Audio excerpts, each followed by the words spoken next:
상하이를 탈출한 김구는 자싱에 도착했다. 자싱은 물의 도시였다. 자싱에는 산이 없으나 호수가 낙지발같이 사방으로 통하여 7, 8살 어린아이라도 다 노를 저을 줄 알았다. 땅이 기름지고 각종 산물이 풍부하여 인심과 풍속이 상하이와는 딴 세상이었다.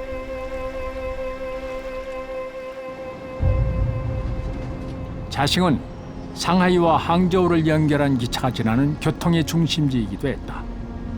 당시 일제는 김구를 잡기 위해 이곳을 지나는 모든 기차를 검문했다.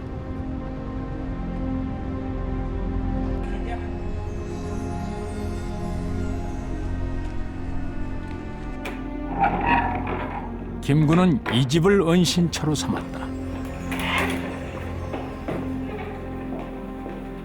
这里是主人陈冲升降的客厅。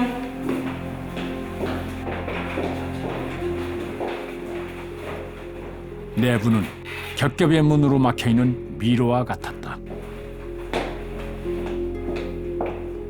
这里是一个小天井，它主要是用来采光的。这里是金九先生的客厅。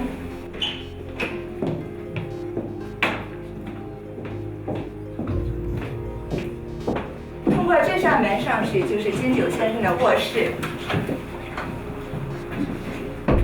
옷장으로 가려진 입구는 계단으로 이어지고 계단을 오르면 2층 김구의 방이 있습니다. 만일에 대비해 비상 탈출구도 만들었다.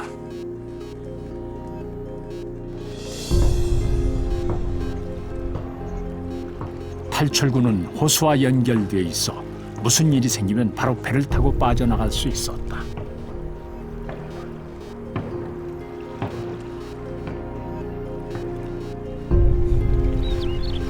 호수로 난 계단 옆에는 늘 배가 정박해 있었다. 이 최적의 은신처를 마련해 준 사람은 저보성. 그는 상하이 법대 총장으로 자싱에서 가장 존경받는 인물이었다. 김구는 이름도 바꾸고 중국인으로 행세했지만 자신의 일을 놓지 않았다.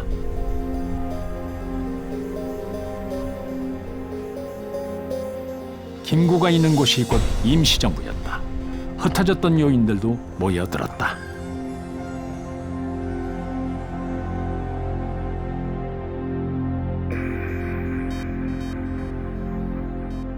백범이 윤봉길 의사 의거를 결행한 후에 이제 피신을 했고 그 과정에서 그 상하이 임시정부는 뿔뿔이 헤어져서 얼마 동안 임시정부 존재가 거의 이 공중에 떠 있다가 그 가흥 선상회담 회의 때부터 임시정부 존재가 다시 그 제 기능을 하게 됐고 향후 대책 이런 것을 논의하기 시작하고 경계를 늦추지 않았지만 상황은 점점 더 위험해졌다. 자신 시내에 현상금 포스터가 붙기 시작한 것이다. 김구는 여러 차례 위기를 맞는다. 주예보는 김구가 이곳에 도착한 때부터 피신 생활을 돕던 여자 뱃사공이었다. 김구는 주예보의 배를 타고 바다처럼 넓은 호수를 떠돌았다. 배 위에서 책을 보고 마음을 다지고 임시정부에 대한 미래도 세웠다.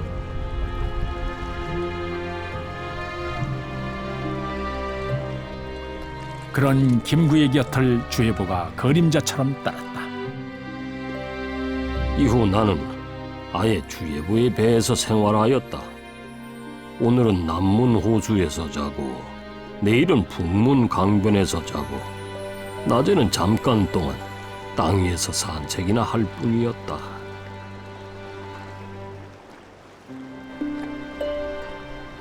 일본의 추적을 따돌리기 위한 선상 생활은 5년이나 지속됐다.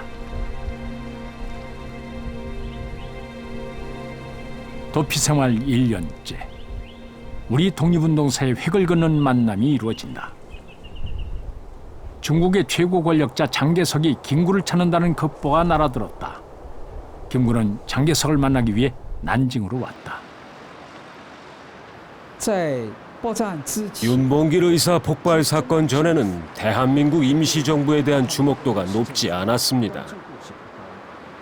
하지만 폭발 사건을 거치면서 장개석부터 국민정부까지 전부 대한민국 임시정부의 존재 가치에 대해 새롭게 눈을 떴습니다. 그래서 장개석은 1933년 김구 선생과의 만남을 원했습니다.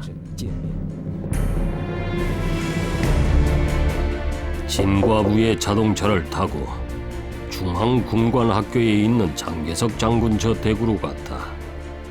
장군은 중국 옷을 입고 부드러운 얼굴로 나를 맞이해 주었다. 인사 후 김구는 장개석에게 덕대를 요구했다. 좌우를 물리쳐 주시면 필담으로 몇 마디 올리겠습니다. 진과부 박남파가 문 밖으로 나간 후 장씨가 붓과 벼루를 친히 가져다 주었다. 내가 선생이 100만 원의 돈을 허락하면 2년 이내 일본, 조선, 만주 세 방면에서 대폭동을 일으켜 대륙 침략을 위한 일본의 교량을 파괴하겠습니다. 라고 물었다. 천황을 죽이면 천황이 또 있고 대장을 죽이면 대장이 또 있지 않소. 장래 독립하려면 군인을 양성해야 하지 않겠소? 라고 말했다. 예상을 뛰어넘는 성과였다. 장개석이라고 하는 저희 중국 국민당 정부를 이끌고 저희 중국 혁명을 이끌었던 그런 최고 지도자하고 만났다고 하는 것도 그렇고 또 독립운동 자금도 받고 독립운동을 활성화시켰던 그렇다고 하는 점에서 백범 김구가 독립운동의 지도자 또 임시정부의 그 대표적인 지도자로 부상하는 그런 계기가 됐습니다.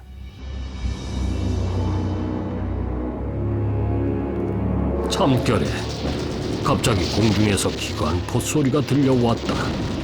자리에서 벌떡 일어나 방 밖으로 나서는데 벼락치는 소리가 나면서 천장이 무너져 버렸다. 만약 그때 나가지 않았다면 틀림없이 천장에 깔려 죽었을 것이다. 일본의 무차별 폭격으로 수도 난징이 함락 위기에 처하자 장개석은 충칭을 전시 수도로 삼았다.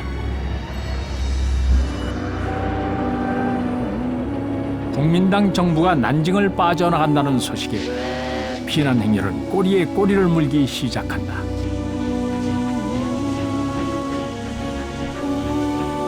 임시정부도 창사로 피난하기로 결정한다.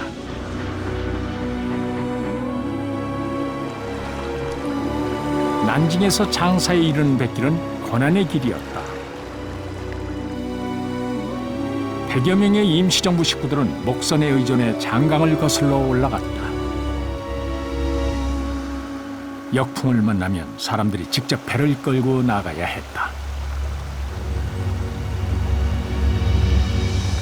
장강 2000개. 그 길은 임시정부의 운명처럼 위태로웠다. 마침내 김구와 임시정부 식구들이 창사에 도착했다. 창사는 중국 공산당의 아버지 마오쩌둥의 고향이며 중국에서 가장 중요한 쌀 생산지이다. 대식구들을 이끌고 호남성 창사로 간 이유는 곡식값이 싼 데다 홍콩을 통하여 해외로 계속 통신할 계획이 있기 때문이었다. 창사에 도착한 후부터는 나도 기탄 없이 본명 김구로 행세하였다.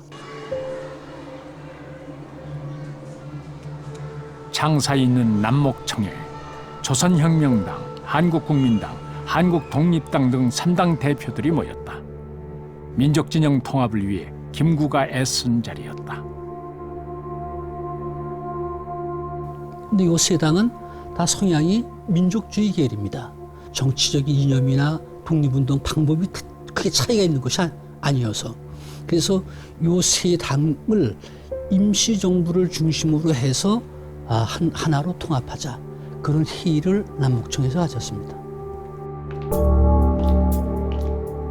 3당 통일 문제를 협의하기 위해 조선혁명당 당사인 남목청에 모여 연회를 개최키로 하여 나도 출석하였다.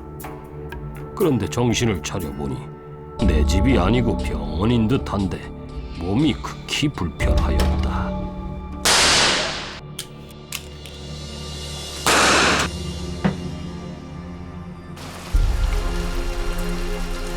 괴한의 총격으로 그 자리에서 한 명이 즉사하고 김구를 포함해 3사람이 중상을 입었다. 범인은 일본인이 아닌 조선혁명당 소속의 한인이었다.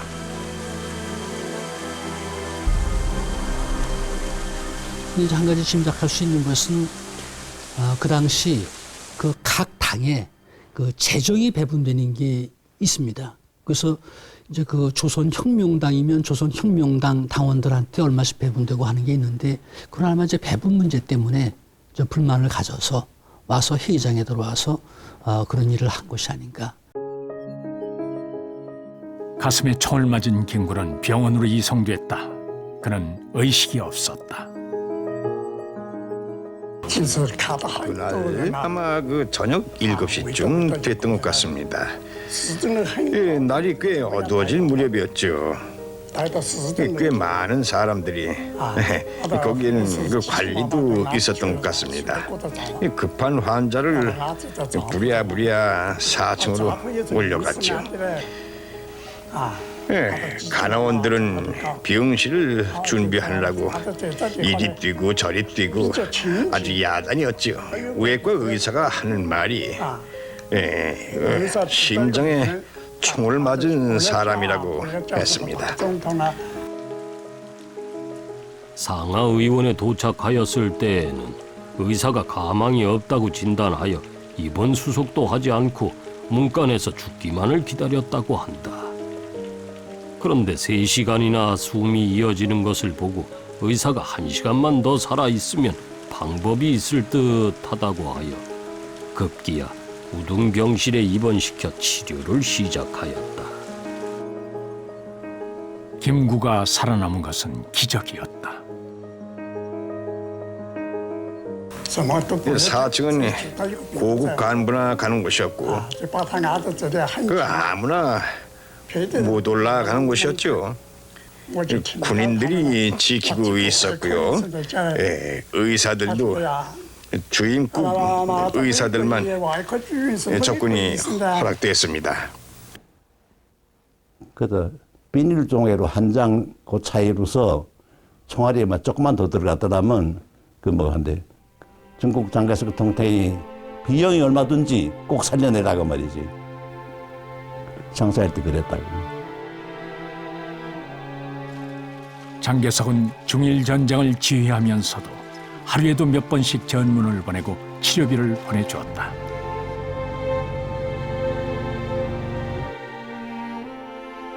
구사일생으로 김구는 퇴원했지만 죽을 때까지 총알을 몸속에 간직해야 했다.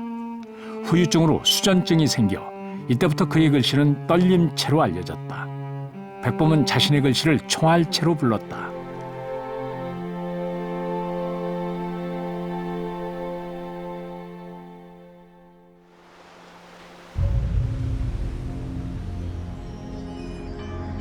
또다시 피난길에 오른 임시정부는 충칭에 도착한다. 하지만 충칭도 안전지대는 아니었다.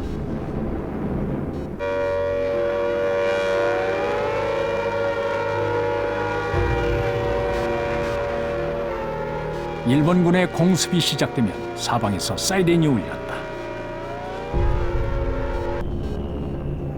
장개석이 머무르고 있는 전시 수도 충칭이 공습으로 불타올랐다. 전쟁에 참아하기 끔찍했다.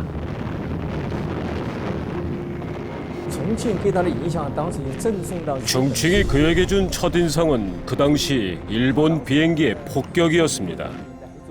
그 당시 그가 본 것은 중국인들의 처참한 모습이었습니다. 죽은 사람들의 비참한 모습을 보면서 김구는 고국 동포들의 어려움을 떠올렸고 매우 안타까워했습니다.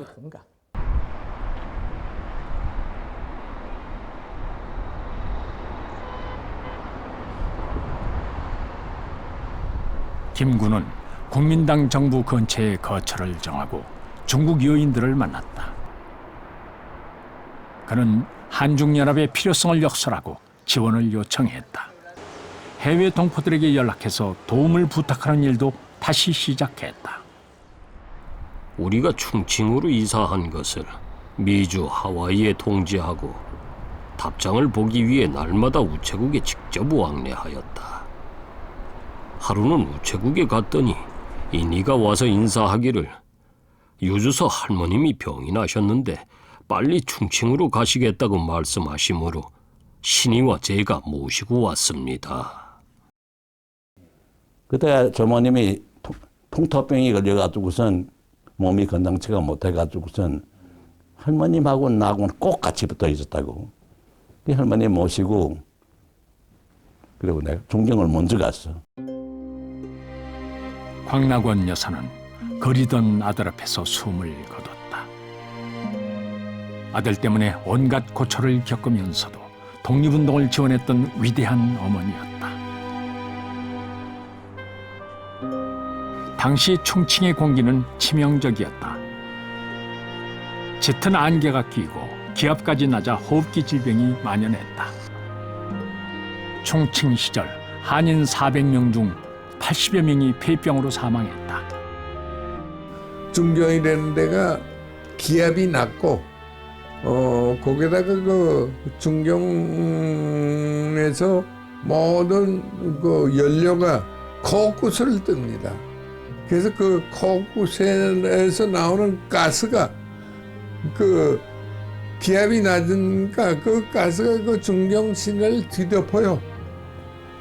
그래가지고 중경 사람들의 거의 50%가 다 폐병이 걸려 죽습니다. 예. 백반 선생의 아드님 이니인데 그분도 역시 폐병으로 돌아가셨죠. 김군은 또 한 명의 가족을 잃는다. 아내와 어머니, 큰아들마저 김군은 자신의 손으로 묻어야 했다.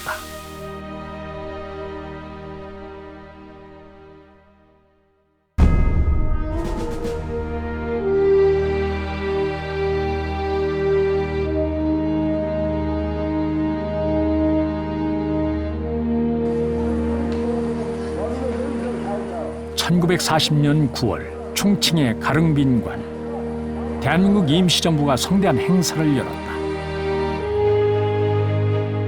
드디어 한국 광복군을 창건한 것이다. 대한민국 임시정부는 중한민국 총통 장개석 원수의 특별 허락으로 대한민국 22년 9월 17일 한국광복군 총사령부를 창설함을 선언한다. 광복군은 임시정부의 오랜 염원이자 온 국민의 희망이었다.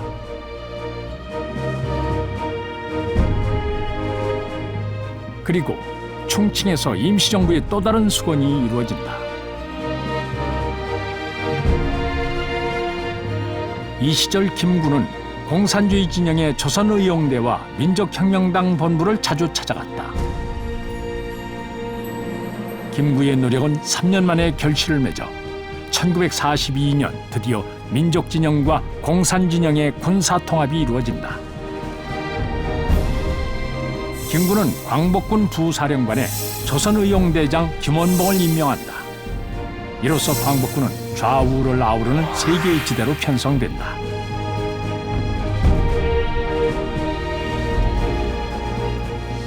그 전까지는 조선의용대도 있었고 또 민족진영에서는 전지공작대라든가 이런 이제 군사단체들이 있었는데 이제 그걸 다 합해가지고서 광복군 총사령부를 결성을 하게 된 겁니다. 그때부터 이제 중국 사람들도 우리 임시정부를 더 인정을 하게 되고. 일본의 야욕은 아시아 밖까지 미쳤다.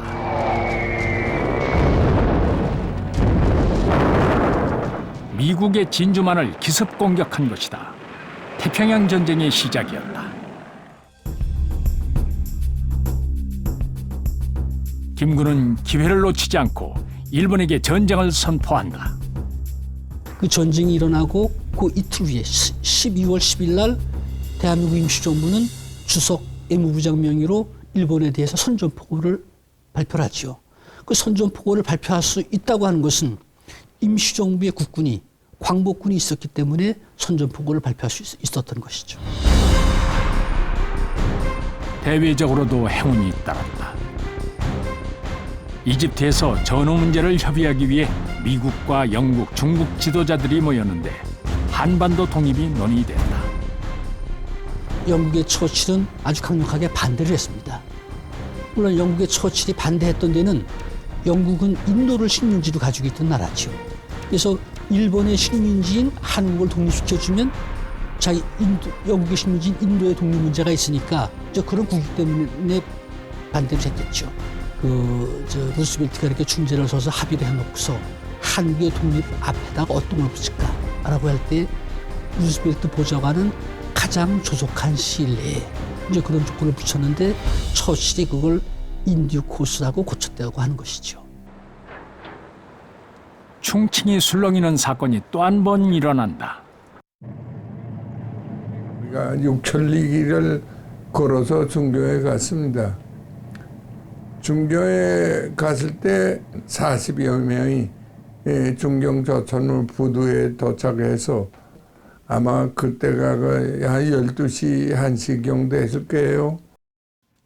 일본군에 강제 징집됐던 학병 40여 명이 임시정부를 찾아온 것이다. 태극기 앞에 세우고 우리가 행진을 하는 거야. 우리 임시정부까지. 그때 부르던 노래가 있어. 나가세 전쟁장으로 나가세 전쟁장으로 등수도산 무릅쓰고 나갈 때에 독립구나 용감록을 높은 말에 3천만 번 적더라도 나가시다.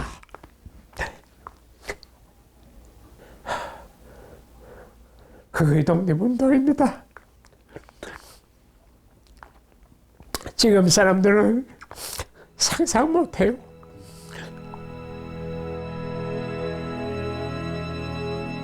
목숨을 걸고 일본군을 탈출한 청년들을 맞이하던 김군은 감격의 눈물을 흘린다. 김구 선생이 맨 처음에 있을 때 쭉 일일이 악수를 해가는데 나도 이렇게 했는데 김구 선생 와서 악수를 딱 했어요.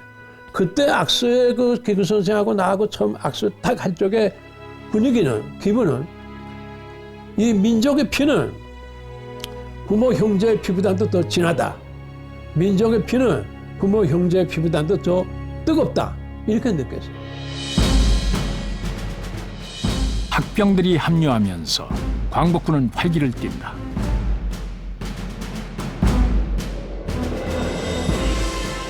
김구의 발걸음이 빨라졌다. 김구는 광복군의 국내 진입을 위해 미군과의 군사 합작을 추진한다. OSS는 Office of Strategic Service. 말하자면 미국 전략국인데 지금 CIA의 전신이에요. 그러니까 얼마나 센 거이 됐어요. 자기네만 일본 상륙작전 하기엔 힘들잖아요. 일본 말도 모르고. 그러니까 이제 우리하고 합작을 해가지고 거기에 대학 출신들이니까 잘하니까 합작을 해가지고 우리를 내세우겠다. 이렇게 된 거예요. 광복군과 OSS의 비밀 훈련은 강도 높게 실시됐다. 훈련이 끝나면 광복군은 비행기와 잠수함을 타고 한반도에 상륙할 예정이었다. 그 사람들은 한반도를 다 일본 본토로 생각하는 거야. 일본 영토. 하여튼 일본 본토에 상륙을 하는데 2인 1조를 만들어 가지고 우리가 한 사람은 제너레이터라고 이제 이 손으로 발전기를 돌려요. 그래서 그걸 커넥트 해가지고 한 사람은 무전으로 디디다다디다디다 하고 에어베이스한테 수시로 연락하는 거예요. 주로 기상이 많아. 기상 어려움.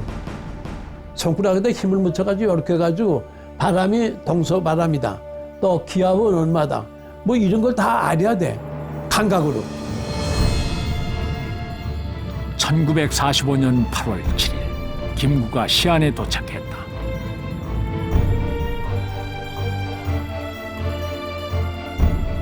곧 한반도에 투입될 광복군과 OSS 대원들의 훈련을 시찰하기 위해서였다.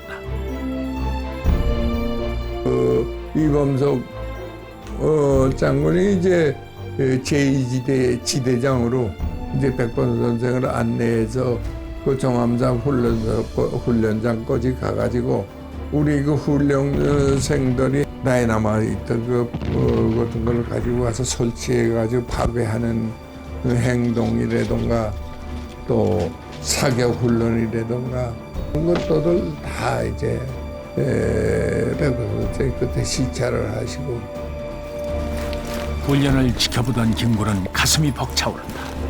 광복군은 모든 훈련에서 파면 두각을 나타냈다. 광복군 제2지대 본부 사무실에서 정면 오른쪽 태극기 밑에 내가 앉고 왼쪽 성조기 밑에 도노반이 앉았다. 도노반 장군이 정중하게 선언하였다. 오늘 이 시간부터 아메리카 합중국과 대한민국 임시정부의 적 일본에 항거하는 비밀 공작이 시작되었다. 도노반과 내가 정문으로 나올 때 촬영을 하고 식을 끝마쳤다.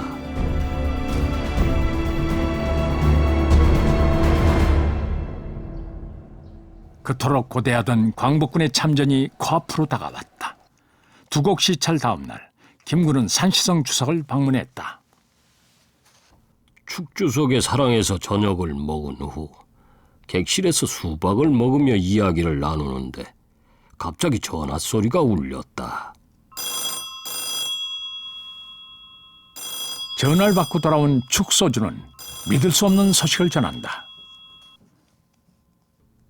외적이 항복한답니다. 내게 이 말은 희소식이라기보다는 하늘이 무너지고 땅이 꺼지는 일이었다. 수년 동안 노력한 참전 준비가 모두 헛일이 되고 말았다.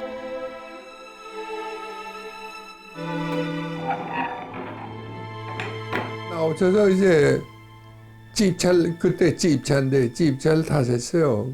난 뒤에 뒷좌석에서 타고 얼핏 제가 훔쳐봤는데 그때 눈물을 흘리시더라고요. 얼마나 애타면 그 눈물을 흘리셨나요? 지금 생각해도 그때 그 백범 선생의 그 심정이 어떻겠느냐 이걸 짐작할 수 있습니다. 환호하는 중국인들을 보는 김구는 만감이 교차한다. 승전국으로 참전하지 못한 채 맞는 해방. 그것은 그가 꿈에 그리던 해방의 모습이 아니었다.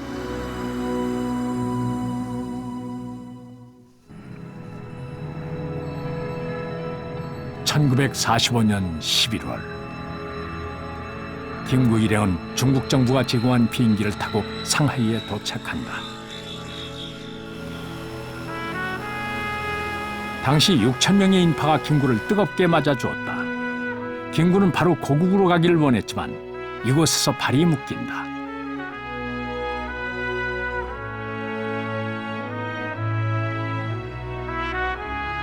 미국 정부가 임시정부 자격이 아닌 개인 자격 귀국을 요구했기 때문이다.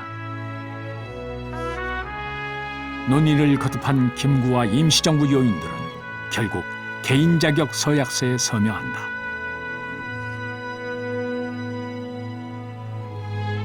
고국으로 돌아가려면 달리 방법이 없었다.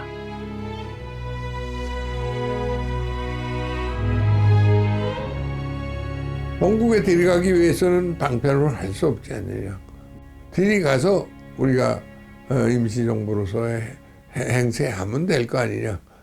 그렇다고 일단 개인 자격으로 데려가는 데는 형식상 동의를 안 할 수 없이 된 것이 이제 그때 상황이죠. 그 당시에 미국의 승인을 요청을 하는 임시정부들이 망명정부들이 10여 개나 됐습니다. 모든 나라들에게 적용되는 기준을 만들어야겠다. 그러면 그 기준이 무엇이냐? 모든 국민의 선거를 통해서 수립된 정부이어야 한다. 그래서 승인을 거절한 거죠. 1945년 11월 23일 우여곡절 끝에 김구일행은 귀국행 비행기에 몸을 실었다. 그 미군의 이름이 뭐 스미스던가 누리 조국이다 하는 그런 걸 입고 다 이제 그 창밖에 조국의 해안선 하얀이 그 손만 이렇게 베는 땅을 베지 않아요. 그 이제 하얀 선만 뱄디다. 그 노혁명 투사들이 그야말로 다 아주 강경해서 눈물을 흘리고 그러니까 그때 이제 김규식 그 부통령 부주석께서 우리 애국가를 부르자 여기서 그래서 다 같이 그 기내에서 애국가를 부리고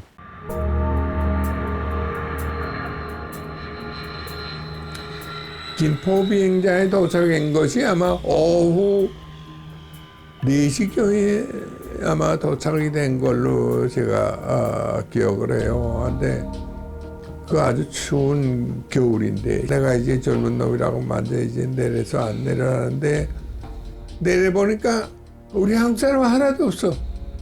네, 하나도 없어요.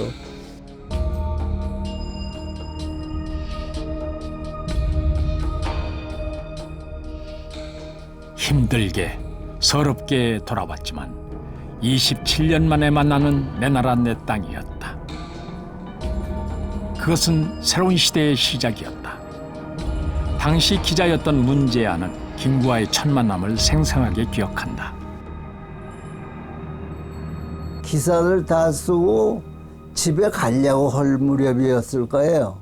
이제 한 6시, 7시쯤 됐는데 그때 미군 그 캡틴 하나가 들어오더니 날 보고 귀에다 대고 이제 김구 선생 한국에 돌아왔다고 그래요.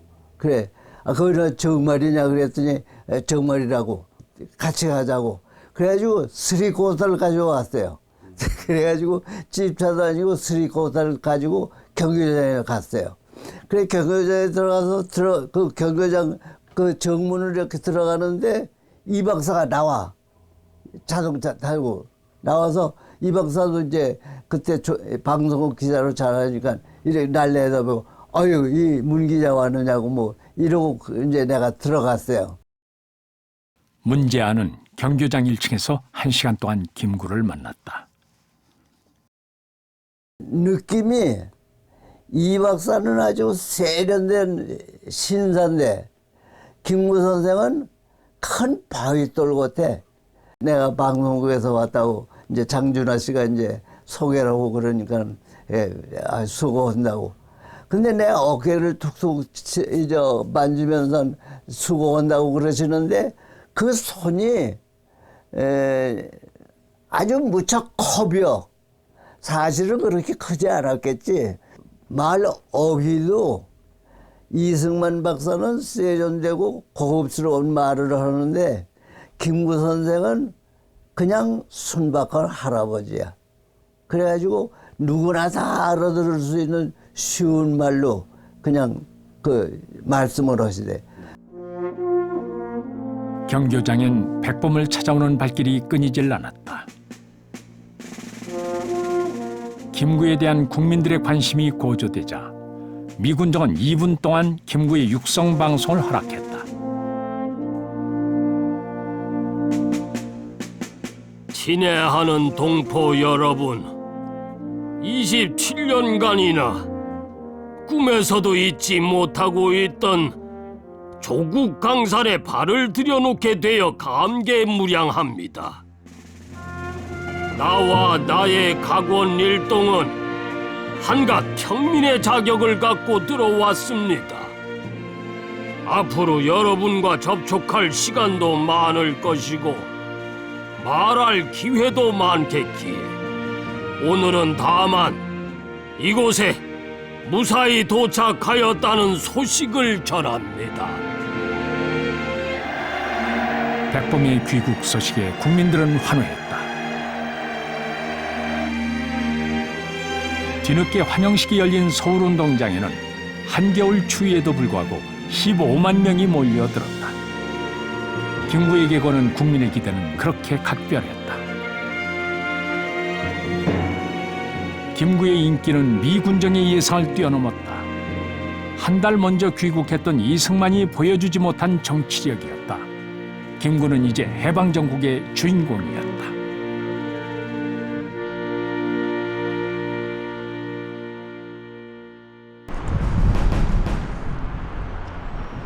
(1945년 12월) 모스크바. 한반도의 운명을 결정하는 회의가 열렸다.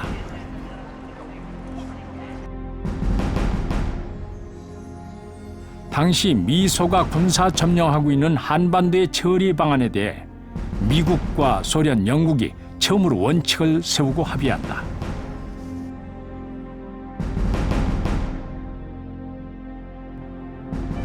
그 가운데 5년간 신탁 통치를 받아야 한다는 내용이 있었다. 소식을 들은 국민들은 경악했다. 우리 한국인들이 잘 모르고 있는 게 있는데 45년 8.15 때까지 연합국의 한국 문제에 대해서 결정한 사항이 하나도 없어요. 카이로에서 포츠담 선언에서 결정한 거 아니냐 이렇게 착각하는데 그게 아니에요. 언젠가 독립시켜주겠다라는 것은 그건 결정이 아닌 거예요. 모스크바 회의에서 결정하게끔 돼 있는 거고 드디어 거기서 4개항의 결정이 나온 거예요. 일제 식민 통치를 겪은 국민들은 신탁 통치를 받아들일 수 없었다. 경교장에서 심야 국무회의가 공개적으로 열렸다.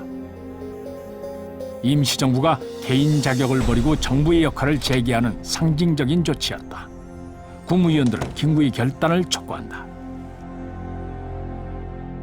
임시정부에서 이 국무회의를 열었습니다. 그 경교장에서 그 28일 날 밤에 그 전부 그 소집을 해서 그날 저녁에 그 미소 공동위원회에 이렇게 발표를 했는데 우리는 어떻게 대처를 해야 되느냐. 그 밤을 새워가면서 뭐 감론을반 많이 저걸 하다가 다 같이 모여가지고 그 신탁 통치에는 우리 전부 반대다. 우리가 결사 반대다. 그런 합의를 봤습니다. 김구는 반탁운동의 선봉에 선다.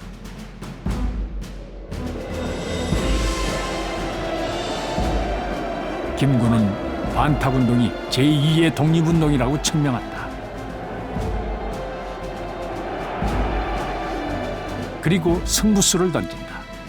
임시정부 명의로 포고령을 발표한 것이다.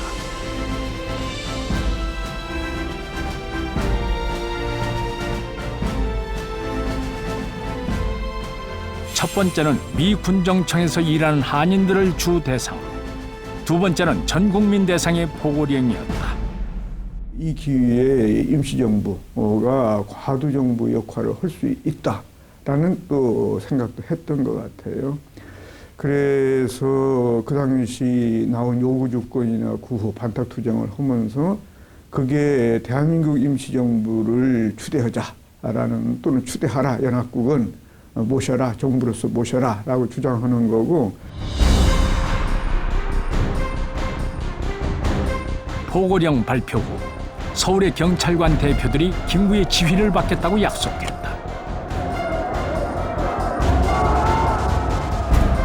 미 군정청의 한인들까지 따르겠다고 하자 미 군정의 분노가 폭발했다. 미 군정 사령관 하진은 1월 1일 김구를 불렀다. 사실 그 국자 포고 1.25라고 하는 것이 임시정부의 운명을 결정짓는 아주 그런 계기죠. 그러니까 그 자체를 미군정에서는 임시정부가 쿠데타를 일으킨 것이다 라고 하고, 북한과 하지가 그 보고를 듣고 아주 대단히 격노를 해서 임시정부 사람들이 감히 미군정한테 대드느냐. 그때부터 김구가 죽을 때까지 미군정하고 아주 사이가 났고요, 김구. 미군정은 다시는 김구를 이제 자기의 동맹이라고 생각을 안 하는 거예요.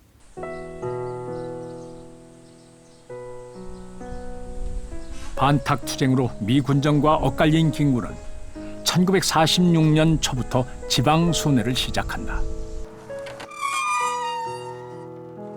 이때 윤봉길 의사의 생가를 찾는다. 김구의 뜻에 따라 상하이에서 폭탄을 던진 윤봉길을 김구는 잊은 적이 없었다. 윤봉길의 14주기 추도식을 마친 후 김구는 윤봉길과 이봉창, 백정기의 유해봉환을 추진했다.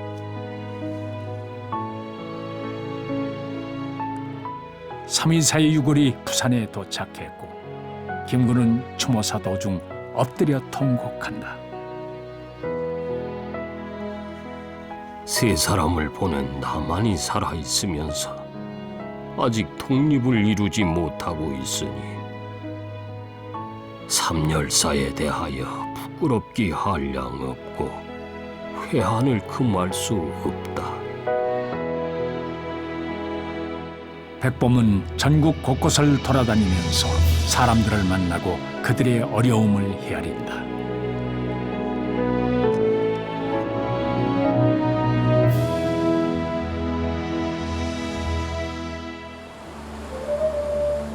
김구는 어디에서나 통일을 강조했지만 분단은 서서히 현실로 다가왔다. 1947년 5월 2차 미소공동위원회가 재개됐다.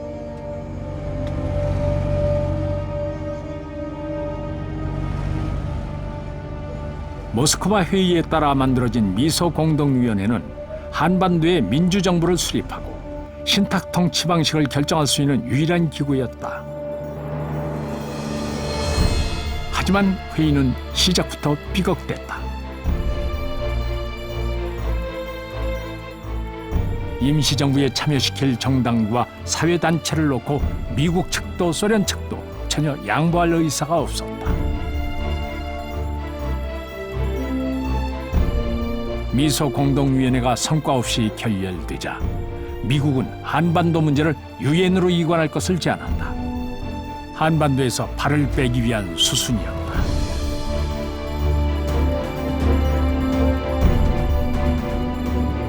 당시 미국은 한반도의 전략적 가치에 대해서 면밀하게 분석해왔다.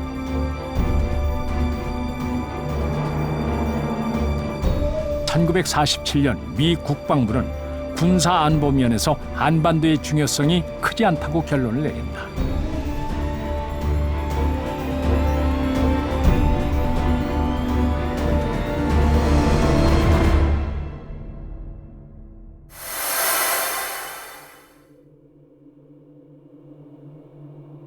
미국은 한반도에서 품위 있게 그러나 가능한 신속하게 철수해야 한다고 판단했다. 그런 판단은 국제정세와 관련이 깊었다. 소련을 빨간색으로 염색을 하죠. 그 다음에 중국이 공산 세력이 이기게 되면 다 붉은색이 돼버리죠. 북한은 이미 붉은색이죠. 그래가지고 지도를 쳐다보세요. 남는 거는 대한민국이라는 그 조그만 영토 아닙니까?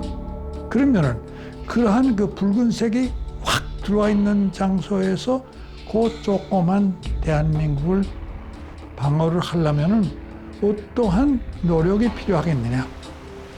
몇 개 사단의 병력이 필요하겠느냐? 미국 사람들의 질문은 Is it worth it? 그럴 가치가 있냐? 결론은 없다 이거죠.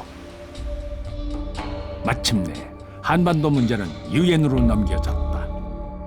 The resolution now before the Assembly concerning the independent 유엔은 남북한 총선거로 통일 정부를 수립할 것을 결정했다. 그때에 백범 장께서 그런 말씀을 하셨죠. 유엔 총회에서 우리나라의 정부 남북을 통한 정부를 수립한다고 할 땐 그땐 나도 참 그 노구를 이끌고 김포 비행장까지 나서 전적으로 그분들을 환영을 했다. 유엔 한국임시위원단이 열렬한 환영 속에 도착했다. 이제 통일정부의 구성은 손에 잡힐 듯 가까웠다. 하지만 소련은 유엔 위원단의 방북을 막았다. 유의 안대로 선거를 치르면 인구가 적은 북쪽이 불리할 게 확실했다. 한반도에 대한 미국과 소련의 의지는 달랐습니다. 소련은 한반도는 철갑상어 알이라는 말로 표현을 하고 있습니다. 그들은 러일 전쟁에서 패배한 일본에 대한 복수심, 그리고 한국으로부터의 종주권을 잃은 데 대한 어떤 회한, 극동에서 얼지 않는 항구를 가져야 한다고 하는 극동의 전략, 이 모든 것이 한반도는 그들로 하여금 철갑상어와 알과 같은 그런 중요도를 가지고 있었음에 틀림이 없습니다.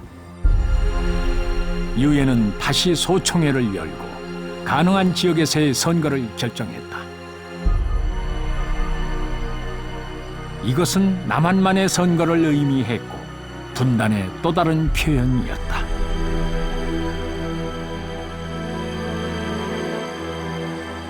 김구는 남한만의 단독 선거를 강력하게 반대한다. 이제 자신의 소신을 행동으로 보여야 할 때였다. 김구는 김규식과 함께 북한의 김일성과 김두봉에게 남북회담을 제안한 편지를 보냈다. 김구는 오랫동안 김두봉과 임시정부라든가 상해에서 같이 활동했던 동지입니다. 그 친근하게 지냈고 그런 정이 있어서 그런지 몰라도 우리의 몸이 두동강 나는 것은 있을 수 있겠지만 우리 조국이 두동강 나가지고 갈라지는 모습은 어떻게 차마 눈뜨고 볼 수가 있느냐, 이런 아주 참 가슴에서 우러나오는 감정적인 말이라고 할까, 그런 말까지 해가면서 같이 모여서 통일 독립의 방안을 찾아봅시다, 이런 간곡한 편지를 보내요. 김구가 북한에 간다는 소식에 경교장으로 반대하는 시위대가 몰려들었다. 베란다에 가서 이제 다 앞으로 모이라고 그래가지고서 그 사람들한테 얘기를 했죠. 내가 지금 70평생을 독립운동을 했는데 반쪽짜리 정부의 독립운동을 하려고 한 것은 아니다. 내가 완전한 독립정부를 수립하기 위해서 이부로 가려고 하니 학생들은 가서 공부를 하는 것이 가장 애국적인 길이니 어서들 돌아가라고 강력하게 그 말씀을 하셨지만 뭐 참 그때의 그 울부짖고 울면서 이제 하소연하고 하는 이 관중들이 그 환호성이 대단했습니다. 김구는 첩보 작전을 하듯 경교장을 빠져나갔다. 무슨 방법이 있든지 하면 가자. 그래가지고선 저기 스님을 모시고 지하실로 해서 그 석탄 파들이는 구멍으로 그리 나와서 뒤로 이제 그 뒤에는 담이 좀 허술했어요. 그래서 월장을 해서 대기된 차를 타고서 이제 문산을 향해서 왔죠. 나라가 갈라지는 것을 손 놓고 볼 수 없다는 김구식의 절박한 결단이었다.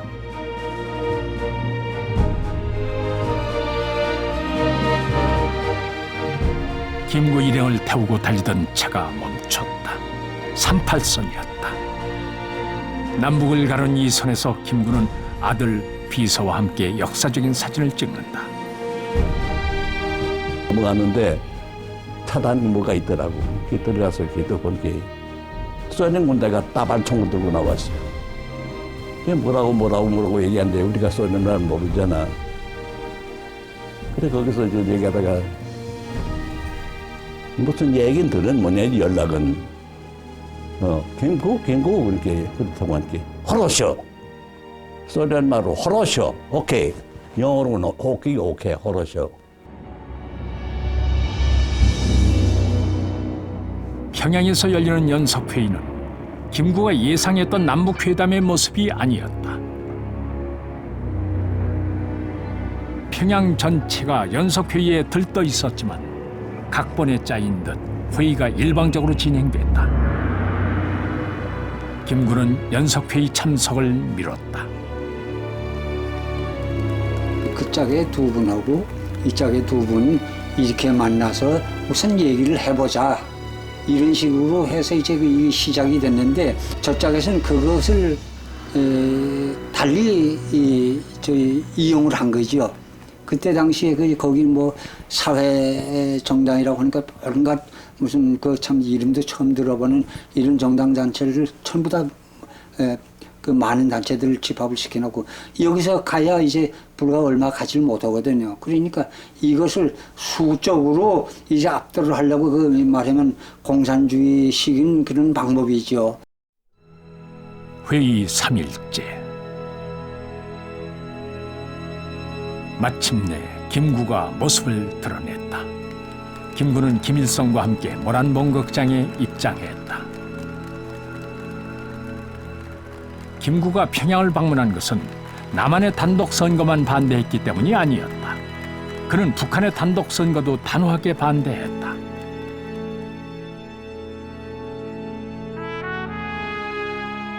김구는 축사에서 자신의 신념을 밝혔다. 본인은 일찍이 글을 배우지 못해 무식했고 따라서 말도 할 줄 모르기 때문에 한마디 글자를 적어가지고 나왔습니다. 친애하는 위장단과 각 정당 단체 대표 여러분,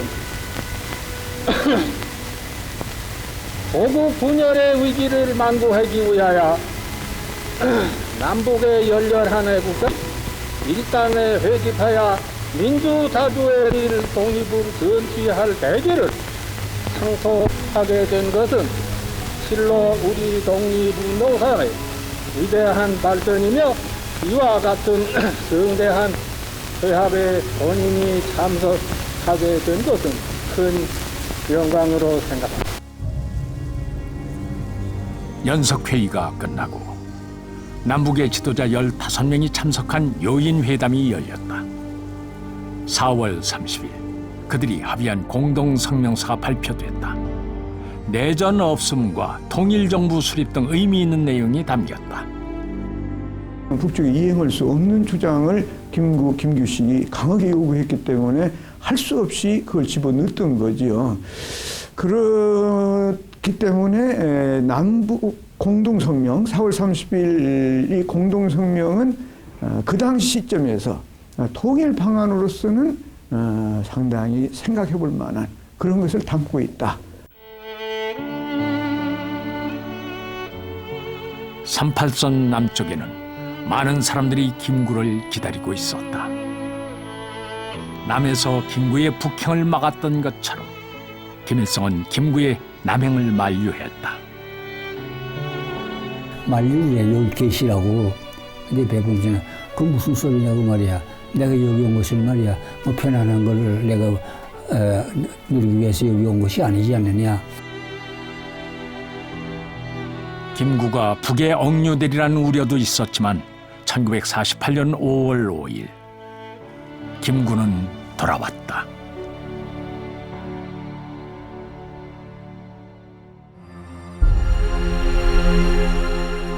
(5일) 후 남한에서 단독 선거가 실시됐고 8월 15일 이승만을 대통령으로 하는 정부가 수립된다. 그리고 9월 9일 북한에서도 정부가 수립된다. 김구의 통일 노력은 물거품으로 돌아갔다. 김구나 김규식이 대통령이라든가 이런 책임 있는 지위에 있었다고 하면은 또 구체적인 어떤 합의 같은 걸 할 수는 있는 겁니다만은 민족 지도자라고 볼 수는 있어도 그런 핵심 책임 있는 권력을 가진 주인은 또 아니었거든요. 그런 점에도 좀 한계는 있을 수가 있었다. 남북한 정부 수립 이후 경교장에는 적막감이 감돌았다. 사람들의 발길도 뜸해졌다. 그것이 세상의 인심이었다. 특히 탑소리아 중고 호화관 불수행 후세 수작 후인정이라는 거 그걸 많이 써서 이제 줬죠. 찾아오는 사람마다. 그걸 이제 자기 자신을 생각하면서 쓰신 것 같아요. 눈 내린 들판을 걸어갈 때는 발걸음을 어지럽게 걷지 마라. 오늘 나의 발자국은 뒤에 올 사람의 길이 된다.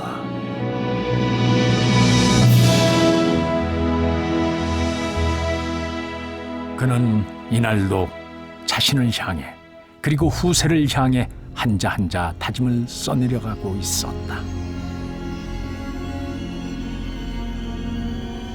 바로 그때 네 발의 청성이 울렸다.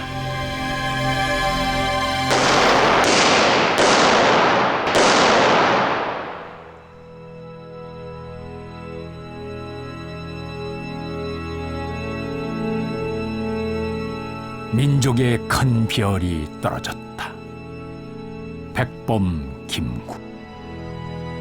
그가 떠나는 길을 100만 명의 사람들이 눈물을 뿌리며 따라갔다. 스스로를 백정범부로 낮췄지만 사람들은 그를 결의의 스승으로 위대한 지도자로 가슴에 새겼다. 한국사에서 가장 위대한 사람이 누구냐를 뽑으면은 셋 중에 하나는 아마도 김구일 겁니다. 무엇이 우리로 하여금 김구를 그렇게 감격스럽게 만들었을까? 그것은 아마도 일제치하에서의 그 열혈한 우국심이었을 겁니다. 그는 망국을 책임져야 될 입장에 있었던 사람도 아니었습니다. 신분이 높은 사람도 아니었습니다. 많이 배운 사람도 아니었습니다. 그 시대에 그는 아주 그 열혈한 우국심으로 무장했다는 것이 후대에 감동을 주는 것일 겁니다. 해방 직후 분단의 위기에 처했을 때 김구가 보여준 그 거대한 몸짓, 거목 같은 존재, 민족을 지키려는 그 모습은 젊은이들한테 저는 영원한 스승이 될 수 있는 것이 아닌가, 큰 스승이 될 것이다.